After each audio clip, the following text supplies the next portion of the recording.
ஆரம் 3.5 சென்டிமீட்டர் உடைய 3 வட்டங்கள் எடுக்கப்பட்டு அவற்றில் ஒவ்வொரு வட்டமும் மற்ற 2 வட்டங்களை தொடுமாறு அமைக்கப்பட்டுள்ளது. மொத்தம் 3 வட்டம் இருக்கு. ஒவ்வொரு வட்டமும் என்ன ஆகுதுன்னா அடுத்த 2 வட்டங்களை வந்து தொடர மாதிரி வச்சிருக்காங்க. அவ்வட்டங்களுக்கு இடைப்பட்ட பகுதியின் பரப்பு. இந்த வட்டங்களுக்கு இடைப்பட்ட பகுதி எதுனா இந்த பகுதி தான். இந்த பகுதியோட பரப்பளவு வந்து எவ்வளோன்னு கண்டுபிடிக்கணும். சரிங்களா? இந்த 3 வட்டங்களுடைய மையப்புள்ளிகளை வந்து இணைக்கும் போது என்ன கிடைக்கும்னா ஒரு சமபக்க முக்கோணம் கிடைக்கும்.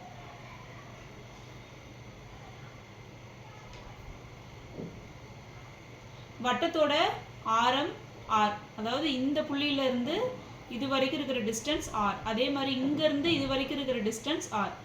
இந்த இடத்துல பார்த்தா இதோட தொலைவு r. இந்த மாதிரி நமக்கு கிடைக்கும். ஃபர்ஸ்ட் இந்த முக்கோணத்தை எடுத்துக்குவோம். இந்த முக்கோணம் வந்து என்ன வடிவில் இருக்குன்னா சமபக்க வடிவில் இருக்கு. அதாவது ஈக்குவலேட்டரல் ட்ரையாங்கிள்.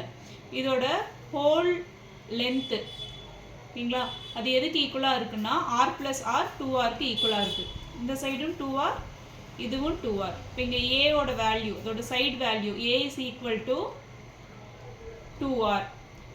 இப்போ ஒரு ட்ரையாங்கிள் எடுத்துட்டோம். ஈக்குவலேட்டரல் ட்ரையாங்கிள் பொறுத்த வரைக்கும் இதோட சம் ஆஃப் ஆங்கிள்ஸ், கோணங்களோட கூடுதல் வந்து எவ்வளவா இருக்குன்னா 180 டிகிரி இருக்கும். ஓகேங்களா?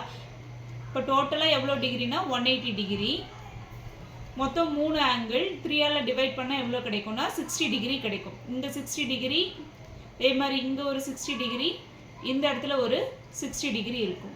இப்போ இது இந்த டயக்ராமில் மார்க் பண்ணிக்கலாம். 60 60 60.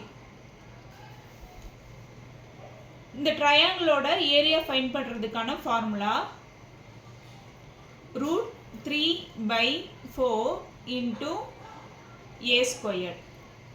√3 divided by 4 into a ஓட வேல்யூ எவ்வளோ 2r the whole squared. இப்போ எவ்வளோ கிடைக்கும்னா √3/4 into 2 squared 4 into r squared. 4 4ம் cancel ஆயிடும்.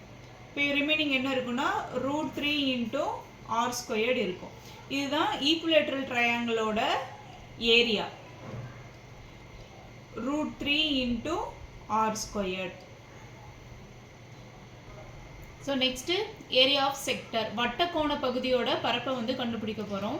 வட்டக்கோண பகுதியோட பரப்புக்கான formula θ divided by 360 into πr². மொத்தம் நமக்கு 3 வட்டக்கோண பகுதி இருக்குது 60 டிகிரியில். அதனால் 3ஆல் மல்டிப்ளை பண்ணிக்க போகிறோம்.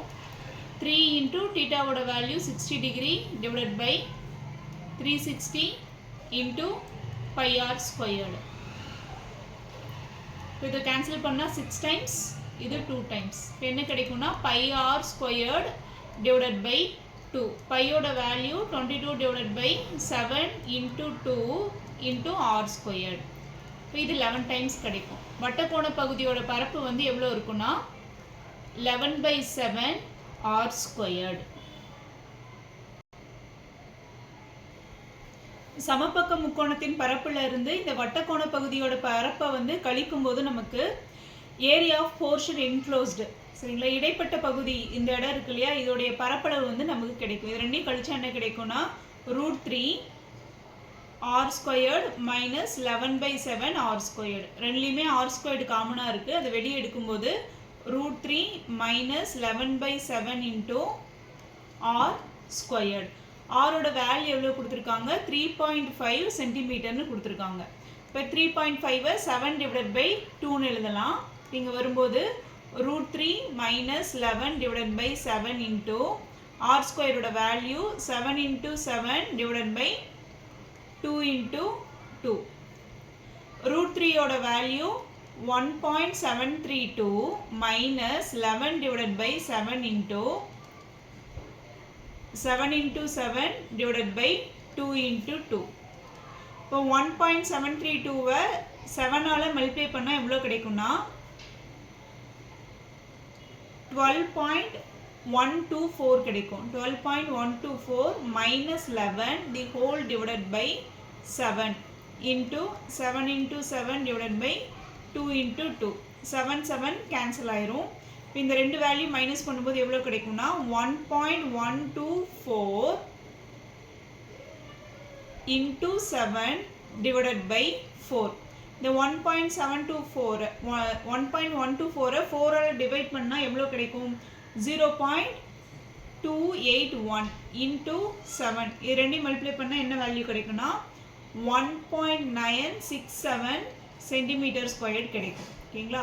இப்போ இந்த வேல்யூ தான் இந்த இடைப்பட்ட பகுதியோட பரப்பளவு. அப்போ இந்த क्वेश्चनக்கான ஆன்சர் ஆப்ஷன் ஏ.